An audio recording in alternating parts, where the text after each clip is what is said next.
been in 3 separate communities, and of all the communities that all 3 of the communities I've been in, Immokalee is definitely the most unique. And I can remember the first day that we were open, which is almost 9 years ago now. I can't believe it's been that long.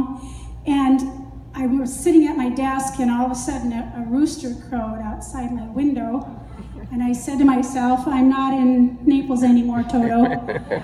And Immokalee is very, as I say, a unique community. The median income is $10,000 to $12,000 annually. And you can walk down the streets of Immokalee and occasionally see a woman walking with a huge bundle balanced on her head, which definitely gives it a third world feel. Most of the homes are substandard. And this is the type of community that we minister in Immokalee. A young lady came to us about a couple years ago now, and well, actually she called on the phone, and I wish that I could tell you her name, but let's just say it had something to do with voodoo. And she was looking for a place to get an abortion.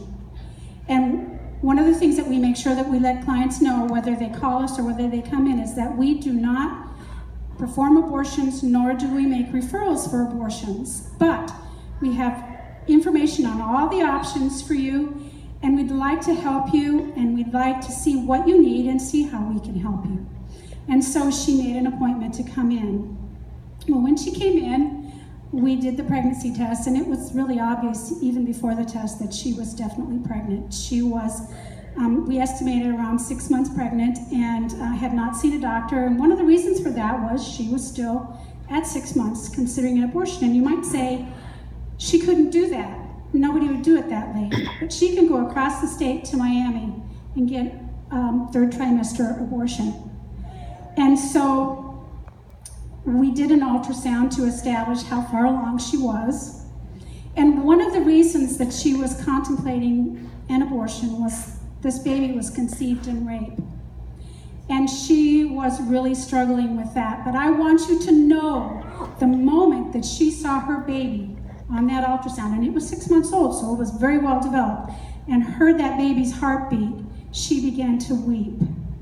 And she said, I can't do it. I can't do it.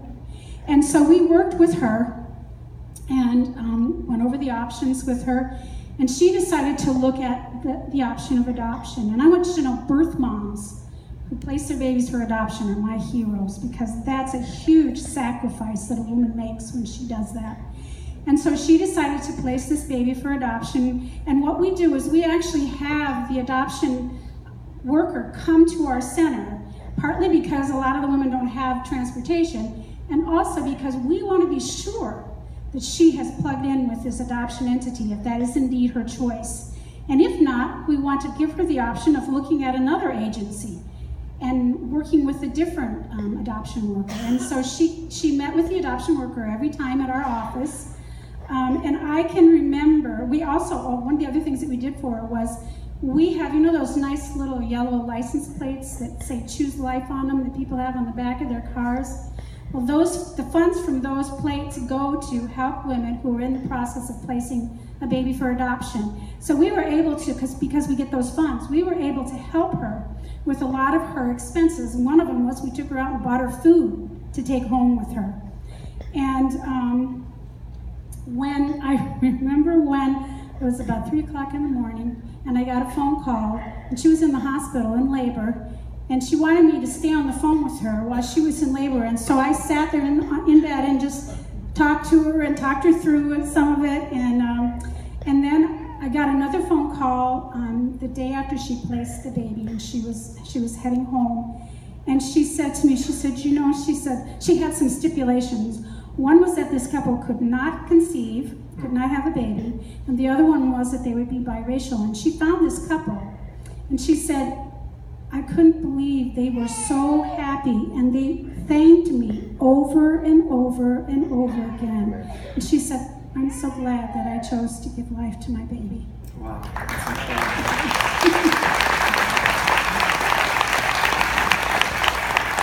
This is obviously something that hits close to home for us because you know our story from this past year. Amen. And I admire so much you being on the front line of helping save lives and the incredible years that you've spent doing that. And it really is an honor for us to participate and to help raise support, not only awareness, but I haven't asked Diane just to come up here just to share the story, just to help make you aware, but I've asked her to come share the story to not only help make you aware, but so that you can give. And I want to challenge our church during this holiday time, during this holiday season. I want to save lives. Anybody with me? Amen. Come on, we try again. I want to save some lives. And I recently discovered that for a young lady to come in, many of them are coming in seeking abortions. They're wanting abortions, and I'm so glad that Diane and her team is able to step in and say, no, there's another way. Amen. And but for a young lady to come in, receive counseling, the sonogram, the ultrasound, all those things, all the way to carry them from the beginning all the way through birth is $1,400, almost $1,500. And I mean, imagine that, being able to help support the life and seeing a life that would have been terminated now be able to be born into the world for $1,500.